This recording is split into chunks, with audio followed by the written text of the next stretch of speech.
मैं doctor Shikha Agarwal, government college Sujangarh, BA part third की class में। आज का टॉपिक है प्लेटो का शिक्षा सिद्धांत पार्ट 1। शिक्षा को यूनान में बहुत ज़्यादा महत्व दिया गया था और तात्कालिक समय में स्पार्टा और एथेंस दो प्रमुख नगर थे, जैसा कि हम पढ़ रहे हैं, जहाँ पर शिक्षा का स्वरूप अलग अलग था। प्लेटो ने अपने चिंतन में शिक्षा को इसलिए भी महत्व दिया क्योंकि प्लेटो का मानना था कि एक आदर्श शासक प्राप्त करने के लिए शिक्षा बहुत ज़रूरी है, और अगर शासक शिक्षित नहीं है, दार्शनिक नहीं है, विवेकवान नहीं है, तो ऐसी स्थिति में राज्य भी आदर्श नहीं हो सकता। तो इसलिए शिक्षा का बहुत ज़्यादा महत्व उन्होंने दिया है। यहाँ तक कि उनकी मान्यता थी कि राज्य प्रथम और सर्वोत्तम शिक्षण संस्थान है। यदि राज्य शिक्षा की उपेक्षा करता है तो राज्य का महत्व नगण्य हो जाएगा, बेकार हो जाएगा। जैसा कि डनिंग ने कहा कि प्लेटो के राज्य का प्रमुख कार्य शैक्षणिक है, प्लेटो के शिक्षा सिद्धांत का महत्व भी बहुत ज़्यादा था। रूसो ने प्लेटो की पुस्तक जो रिपब्लिक है उसके लिए कहा था कि रिपब्लिक शिक्षा पर लिखा गया सर्वोत्कृष्ट ग्रंथ है। प्लेटो की जो शिक्षा व्यवस्था है उसकी जो प्रमुख बातें हैं उसमें आदर्श राज्य का ये आधार स्तंभ है। शिक्षा का जो महत्व उन्होंने बताया है उसकी प्रमुख बातों को हम देखते हैं। सबसे पहली बात है, शिक्षा सिद्धांत न्याय सिद्धांत का तार्किक परिणाम है। ये न्याय सिद्धांत पर आधारित है। प्रतिष्ठा के एक प्रमुख साधन के रूप में शिक्षा को महत्व दिया है क्योंकि उससे न्याय की प्राप्ति की जा सकती है।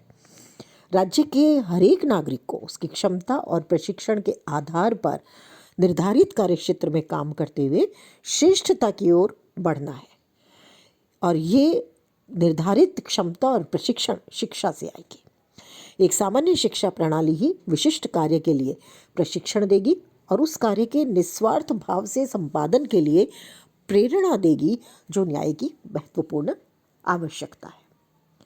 प्लेटो कहा करते थे, वास्तव में एक श्रेष्ठ शिक्षा ही न्याय सिद्धांत को सर्वश्रेष्ठ रक्षक या अभिरक्षण होगी।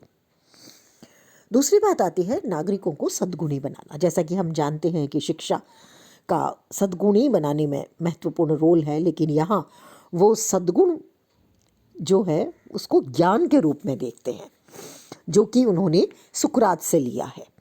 सुकरात कहा करते थे सद्गुण ही ज्ञान है। सद्गुण का बहुत ज़्यादा महत्व है और इसका अर्थ है कि संसार में जो कुछ भी वस्तुनिष्ठ सत्य है उसका ज्ञान आंतरिक अनुभूति, कल्पना या भाग्य से नहीं हो सकता, बल्कि विवेकपूर्ण तर्क संगत अनुसंधान से किया जा सकता है।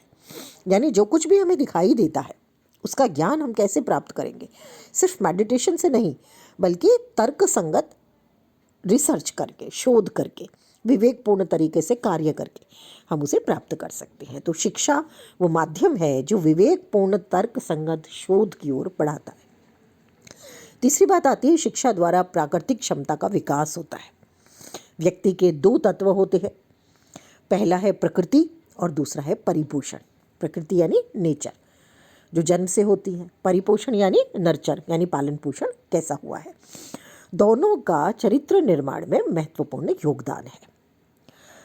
जैसी व्यक्ति की प्रकृति है, अगर उसका पोषण यानी उसका नर्चर अच्छी संस्कृति में, अच्छे वातावरण में होता है तो व्यक्ति के अच्छा होने की संभावना बढ़ जाती है। तो शिक्षा वो नर्चर है, वो परिपोषण है जिससे श्रेष्ठ और निकृष्ट होने पर मानव की प्राकृतिक क्षमता का समुचित विकास होता है या ह्रास होता है। यानी शिक्षा व्यक्ति को अच्छा बनाती है, उसकी प्रकृति में कुछ परिवर्तन भी करती है, उसे बहुत कुछ सिखाती है। अगली बात आती है, शिक्षा से जो आत्मा के का ज्ञान है वो प्रकाशोन्मुख होता है।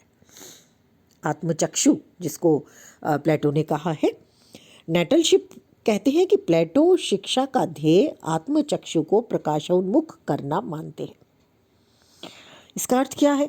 इसका अर्थ है आत्मा में जो श्रेष्ठ वस्तुओं का निवास है, उन्हीं आत्मनिहित श्रेष्ठ वस्तुओं को बाहर लाकर उन्हें सही दिशा में गतिमान करना प्लेटो के अनुसार शिक्षा का कार्य है।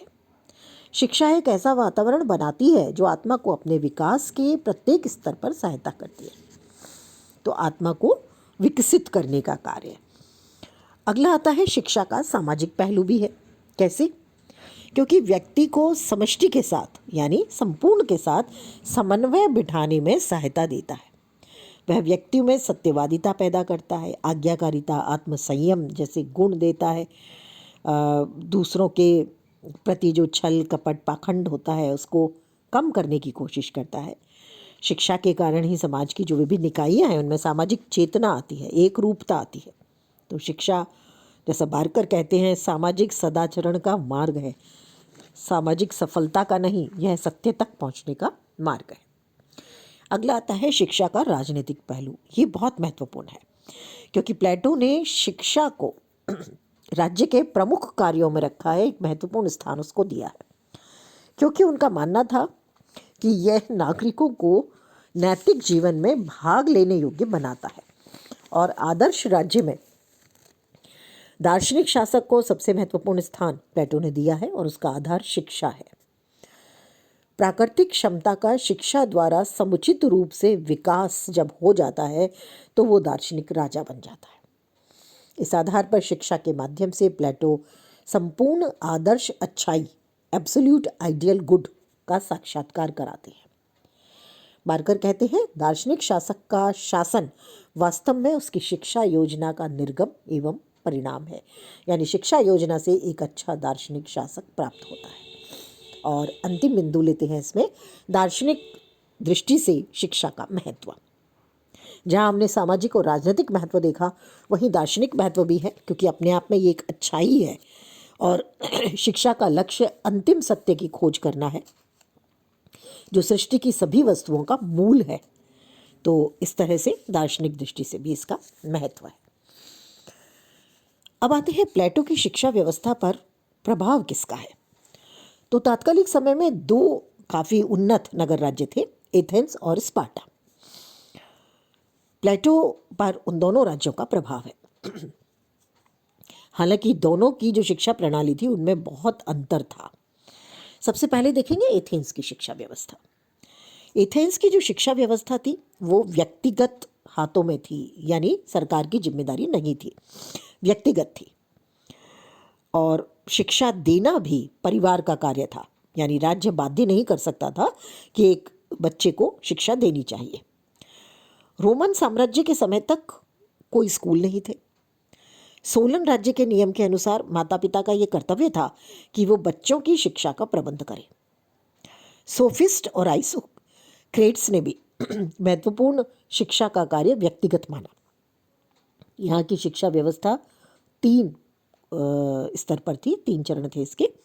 पहला था प्राथमिक स्तर, जिसमें 6 से 14 वर्ष तक की उम्र तक बच्चों को शिक्षा दी जाती थी। इसमें साहित्यिक गतिविधि, लिटरेरी जिसको कहा गया, व्यायाम संबंधित शिक्षा और संगीत की शिक्षा दी जाती थी। इसी में नैतिक और धार्मिक शिक्षा भी होती थी। 14 से 18 वर्ष तक की आयु की जो शिक्षा थी वो माध्यमिक शिक्षा थी। इसमें शिक्षा बहुत ज़्यादा महंगी थी, केवल कुछ अमीर लोग ही उसका लाभ उठा सकते थे और इसका उद्देश्य था व्यक्ति को राजनीतिक जीवन का प्रशिक्षण देना। इसमें राजनीति, भाषण कला, अलंकार शास्त्र जैसी शिक्षा दी जाती थी। और तीसरा चरण था सैनिक शिक्षा। अंतिम चरण था ये, जो 18 से 20 वर्ष की उम्र तक दिया जाता था। इसमें सैनिक शिक्षा देते थे। नवयुवकों को अनिवार्य रूप से शिक्षा ग्रहण करनी पड़ती थी और इन 2 अंतिम वर्षों की अवधि के लिए राज्य वहाँ सामाजिक प्रशिक्षण की व्यवस्था कराता था, अन्यथा वह शिक्षा व्यवस्था राज्य का कर्तव्य नहीं थी, व्यक्तिगत थी। यानी सैनिक शिक्षा राज्य देता था, बाकी शिक्षा व्यक्तिगत थी। इस शिक्षा व्यवस्था में कमियां थी बहुत सारी, पारिवारिक आधार पर थी, महंगी थी, स्वार्थों पर आधारित थी और काफ़ी हद तक हम कहें कि आम नागरिक जो था उसको प्राप्त नहीं कर सकता था। और लेकिन वहीं पर एथेंस की जो शिक्षा थी वो मानसिक और शारीरिक विकास करती थी। लेकिन दोष ये था कि राज्य का विषय नहीं था, ये माता पिता की जिम्मेदारी थी, महंगी थी। तो इसलिए प्लेटो ने जब इसका अध्ययन किया तो उन्होंने कुछ बातों को निचोड़ के रूप में निकाला और उन्होंने माना कि एथेंस की जो व्यवस्था है शिक्षा की, उसमें कुछ कमियां हैं और उसके आधार पर कुछ और तत्व होने चाहिए, और उसी के आधार पर अपनी शिक्षा व्यवस्था उन्होंने दी। जिसमें पहली बात उन्होंने कही कि शिक्षा राज्य द्वारा दी जानी चाहिए। दूसरी बात उन्होंने कही कि शिक्षा का उद्देश्य अच्छा नागरिक, उत्तम नागरिक बनाना होना चाहिए, और उन्हें अपने जो भी उन्हें आजीविका करनी है, कार्य करना है, उसका ज्ञान देना जरूरी है। तीसरी बात उन्होंने कही कि एथेंस में जो परिवार द्वारा शिक्षा देने की प्रणाली है उसको खत्म होना चाहिए। और चौथी बात उन्होंने कही कि शिक्षा द्वारा योग्य और ज्ञानी शासक या दार्शनिक शासक तैयार होने चाहिए, जिससे एक बहुत अच्छे राज्य की उत्पत्ति हो। तो इस तरह से ये थी एथेंस की व्यवस्था, जिसको उन्होंने देखा, उसकी कमियों को पहचाना और उसके आधार पर अपनी शिक्षा व्यवस्था में बहुत कुछ जोड़ा, जिसको हम आगे पढ़ेंगे। दूसरी जो शिक्षा व्यवस्था है उसका अध्ययन उन्होंने किया, वो थी स्पार्टा की शिक्षा व्यवस्था। इस पर ये जो व्यवस्था थी, इसका प्लेटो पर गहरा प्रभाव है। तात्कालिक समय में एथेंस के विपरीत स्पार्टा के नगर में कठोर प्रशिक्षण दिया जाता था। शिक्षा राज्य के अधीन थी, राज्य देता था, परिवार का उसमें कोई स्थान नहीं था, और इसलिए जब बच्चा 7 वर्ष की उम्र का होता था तो उसे राज्य को सौंप दिया जाता था। और शिक्षा का उद्देश्य जो मुख्य था वो था युवकों को कठोर सैनिक प्रशिक्षण देना और उसके माध्यम से वीर योद्धा बनाना, जिससे वो स्पार्टा की रक्षा कर सके। इनकी बहुत कठिन परीक्षाएं ली जाती थी, यहाँ तक कि स्त्रियों के लिए भी शारीरिक शिक्षा अनिवार्य थी। प्लूटार्क ने स्पार्टा के प्रसिद्ध नियम निर्माता लाइकरगस की जीवनी में लिखा, यहाँ बालक और बालिकाएं एक साथ विविध प्रकार के व्यायाम करते थे, और स्त्रियां यानी लड़कियां भी उसी तरह से शरीर दौड़, कुश्ती, बर्छी, भाला फेंकने आदि के व्यायाम करते थे, जैसे कि लड़के या पुरुष करते थे। पारिवारिक जीवन बहुत महत्वपूर्ण नहीं था। 20 वर्ष की आयु के बाद विवाह करने की स्वतंत्रता थी, लेकिन इसका बहुत ज़्यादा महत्व नहीं था। बच्चे जब 7 वर्ष के हो जाते थे तो उन्हें राज्य को सौंप दिया जाता था। सामाजिक व्यवस्था भी राज्य की सैनिक व्यवस्था की तरह से थी, और इस आधार पर जो संपूर्ण व्यवस्थाएं थी उसमें सभी नागरिक सामूहिक भोजनालय में भोजन करते थे, और इसका जो खर्चा था अपनी जमींदारी में दासों द्वारा कराई गई खेती की आमदनी से देते थे। स्पार्टा में ये सिद्धांत भी था कि किसी भी नागरिक को अमीर या गरीब नहीं होना चाहिए, सभी बराबर हैं। वहाँ कोई सोना चांदी नहीं रख सकता था, और जो मुद्रा थी या मनी जिसको आज के शब्दों में हम कहते हैं, वो लोहे की होती थी। शासन तंत्र का जो प्रकार था वो कुलीन तंत्र था, और आर्थिक और पारिवारिक चिंताओं से मुक्त होकर ये अपना सारा समय राज्य द्वारा निर्धारित प्रशिक्षण और राजकीय कार्यों में लगाते थे। स्पार्टा की शिक्षा व्यवस्था बहुत ज़्यादा प्रसिद्ध थी, और इसीलिए एथेंस से भी यहाँ पर शिक्षा ग्रहण करने लोग आया करते थे। सैनिक शिक्षा के कारण स्पार्टा ने एथेंस जैसी व्यवस्था को भी हरा दिया, उसको भी खत्म कर दिया, और इस तरह से स्पार्टा की जो व्यवस्था थी वो अपने राजनीतिक चरण में, अपने राजनीतिक रूप में बहुत ऊपर थी, और इसका प्रभाव प्लेटो पर स्वाभाविक रूप से पड़ा। उन्होंने अपने आदर्श राज्य की बहुत सारी विशेषताएं स्पार्टा से ग्रहण की। उनकी शिक्षा व्यवस्था पर हमें बहुत सारी स्थितियां ऐसी दिखाई देती हैं जो उन्होंने वहाँ से ली हैं। हालांकि स्पार्टा की शिक्षा व्यवस्था की अपनी कमियां थी, जिसमें पाठ्यक्रम बहुत जिसे हम कहें संकुचित था, संकीर्ण था, एकांगिक था। सैनिक शिक्षा को बहुत ज़्यादा महत्व देने वाला था, जिसमें साहित्यिक शिक्षा, पढ़ना पढ़ाना, उसको बहुत ज़्यादा महत्व नहीं था। जो स्पार्टा के लोग थे वो यूनान के प्राचीन साहित्य को भी बहुत अच्छी तरह से नहीं जानते थे। एक तरह से हम ये कहें कि मानसिक और बौद्धिक प्रशिक्षण की उपेक्षा की गई थी। तो जब प्लेटो ने अपने आदर्श राज्य के बारे में सोचा और उसकी शिक्षा व्यवस्था के बारे में सोचा, तो उन्होंने इस एथेंस और स्पार्टा से बहुत कुछ ग्रहण किया, और इस तरह से उन्होंने शिक्षा का सामाजिक पहलू स्पार्टा से ग्रहण किया, और व्यक्तिगत पहलू जो व्यक्ति के विकास को संपूर्ण बनाता है वो उन्होंने एथेंस से ग्रहण किया। उनका मानना था कि शिक्षा व्यक्तिगत आधार पर नहीं दी जा करके राज्य के नियंत्रण में दी जानी चाहिए। तो इस तरह से एथेंस और स्पार्टा से बहुत कुछ प्लेटो ने अपनी शिक्षा व्यवस्था में दिया, और स्त्री पुरुषों की बराबरी का जो विचार है वो स्पार्टा से उन्होंने ग्रहण किया।